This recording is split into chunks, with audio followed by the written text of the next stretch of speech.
This is everything I ditched on my first long distance hike and what that says about how beginners think about gear. When I started my first ever long distance hike on the Pacific Crest Trail, I was pretty confident with all my gear, even though I had never done anything like this before. But I had done my research, I had watched all the YouTube videos, I had read all the Reddit threads, I had spreadsheets, I even did a shakedown hike. And yet, within the first few 100 miles, I started sending things away. Not because they were bad pieces of gear, but they just didn't work for real life on the trail. So let's start with the one that kind of embarrasses me. Socks, more socks, even more socks, another pair of socks, and more socks. I carried all these socks with me from the start on the Pacific Crest Trail. I would wear one pair of Injinji toe liners, and then I would wear a pair of Darn Toughs over them. And I really like this strategy. It really helps preventing blisters between my toes to wear the toe liners, and the Darn Tough socks are just awesome. But then I had another spare pair of Injinjis and another spare of Darn Toughs. And then on top of that, I was carrying sleep socks because I was really scared that I would get cold at night, and I would wear these in my sleeping bag and around camp as well. I absolutely love these socks. They are so comfy and cozy and warm. There were actually quite a few people jealous of my socks, but I noticed that in my sleeping bag, I was already quite warm, so I definitely didn't need these in addition to that. When I hiked the Mullertal Trail in Luxembourg in fall, I loved these socks and I would wear them a lot. So again, context really matters. I'm not saying that these are a bad investment. I'm just saying that on a thru hike, they might not be worth their weight. And especially on the PCT, I don't think it's a necessity. So these were out early on. Then another pair that I brought were these compression socks. If you've watched any of my previous videos, you know that I have dealt with some chronic foot issues my whole life, and because of that my foot swells very easily. So I thought before the trail that I could wear compression socks when I felt the need to. I tried this one day in the desert, but that gave me so many blisters on other parts of my feet. That kind of ruined me because that just created so many more problems for me. So after that, I didn't wear these anymore. I have to say, I really love these socks when I'm traveling on the plane, on long bus rides, train rides even. These are from Sockwell and I would highly recommend, maybe just not for a thru hike when you are used to wearing toe liners and Darn Toughs. So these are out pretty soon as well. Now on these spares, I carried this for quite a long time actually, especially in the Sierras when you're walking through water basically the whole time. So your feet are constantly wet and it's really nice to at night have a dry pair. But then after the Sierras, I didn't really see the need anymore to carry both an extra pair of the Darn Toughs and an extra pair of Injinjis. So then I sent away the second pair of Darn Toughs. I think once you've hiked a couple 100 miles, the weight really becomes a thing and you start to realize that you don't need all this stuff. So these were out as well. So this is what I started with and this is what I ended with. The second item I ditched really early on is this Cocoon travel sheet. It's basically a silk sleeping bag liner that I brought to protect my sleeping bag from not getting too dirty. But in the end, it was just really annoying because I got tangled up in this all the time and it basically just ended as a little ball at the bottom of my sleeping bag. Again, I don't think this is a bad investment. I've actually used it quite a few times. And that is for hut-to-hut hiking. This is a big thing, especially in Europe, because in most of Europe, wild camping is illegal. So you have to go hut-to-hut. You have to bring a sleeping bag liner because they don't clean the sheets every day. So for that purpose, this thing is great.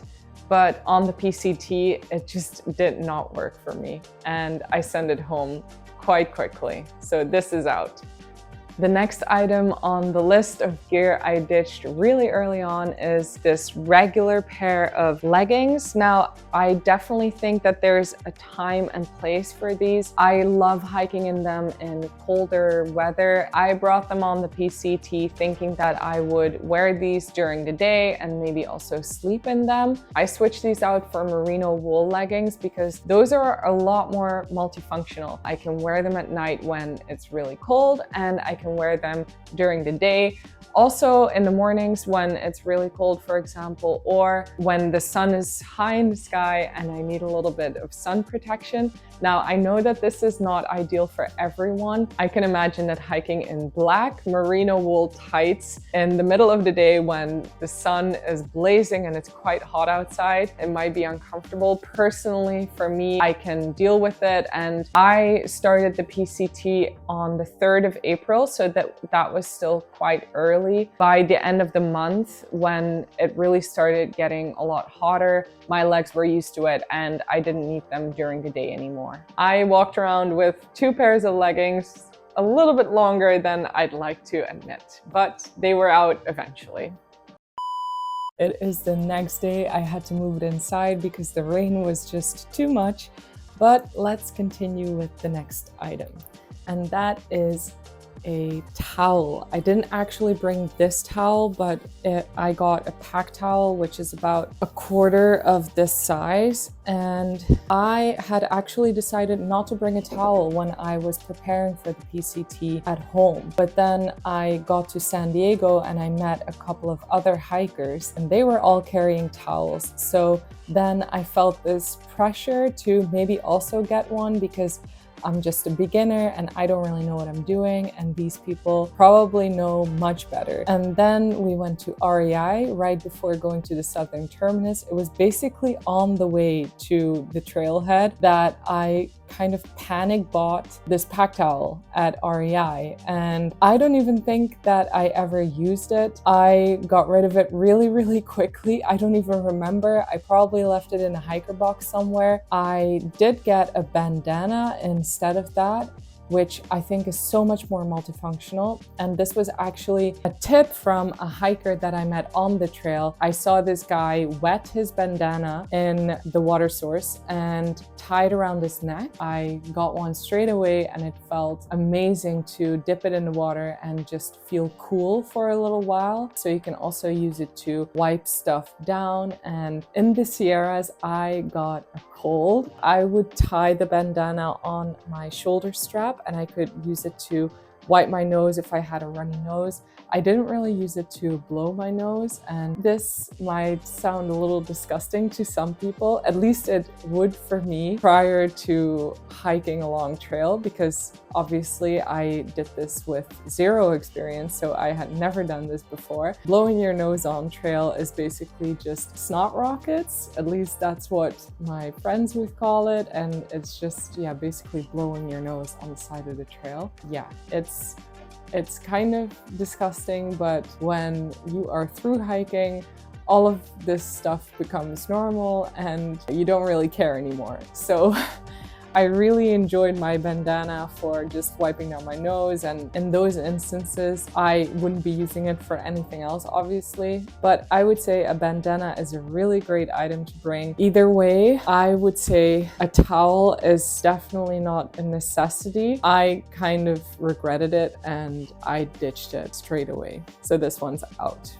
I really thought that I was going to record my whole experience. I had watched so many YouTube videos of people hiking the Pacific Crest Trail. I thought that was so cool, and I also wanted to have that memory for myself later on. So I was convinced that I was going to try and record all of it. Instead of just trying that on my phone, I brought all of this stuff with me. So I have a GoPro, and then I have this little tripod that you can attach to it. And I brought some extra batteries. I actually didn't bring this one, but I bought it with the intention of bringing this. This is a dual charger. I don't know what I was thinking. So then I also had this little SD card reader that you can plug into your phone, and I seriously thought that I would do this every night and start editing a video on my phone. None of this ever happened. This just sat in my fanny pack. I maybe took it out in the first couple of days I tried, but honestly, when you embark on an adventure like this, it can be quite overwhelming, especially if you are a complete beginner like I was. Like I seriously had never camped before. Just getting in the flow of things took me a long time. I just wanted to spend my energy on meeting new people and actually hiking. Even if I were to film a bunch of this stuff, I don't know where I would have found the time to edit these videos. I think if you are way more experienced with videography and editing, then that might be totally doable. But I think if you are a beginner, maybe don't put too much pressure on yourself. At some point, I decided to just get rid of this because I wasn't using it enough. I was actually using my phone way more. It's so easy to pull out. The next time I go on an adventure, I will probably put in a little bit more effort in filming it and hopefully sharing it with you all. Now that I've had all these experiences and I've actually tried to capture some of it, I think it would be a great next step. But this was definitely something I ditched early on. The final item I don't actually have with me because I got rid of that really quickly in a hiker box, and that is a Huel shaker cup. I really thought that I would have those shakes every single day, but not only did that cup leak horribly every time I tried to shake it, I didn't actually really like the Huel shakes, especially because it's really warm in the desert and the water is warm. That means your shake is warm, and shakes are just not that nice that way. So I kind of regretted that. This is a whole other topic about food and resupply when you're out on trail. That was a beginner mistake of mine. Honestly, I understand people who want to take an extra container with them on trail, especially if you're cold soaking. But in that case, I've seen loads of people who take something like a Talenti jar, which is just a plastic ice cream jar, and that works just fine. Looking back, none of these were catastrophic mistakes, but they were just beginner mistakes. They came from fear, over-preparing, imagining scenarios that might happen, and just trying to have some sense of control. But that's kind of the point. You don't know what works for you on a long distance hike until you're actually doing it. Even though I ditched all of these items, I don't necessarily regret bringing them. I think part of becoming a better backpacker is figuring out what doesn't work for you. You can watch all the gear videos in the world, and probably you should watch a fair few if you're a beginner.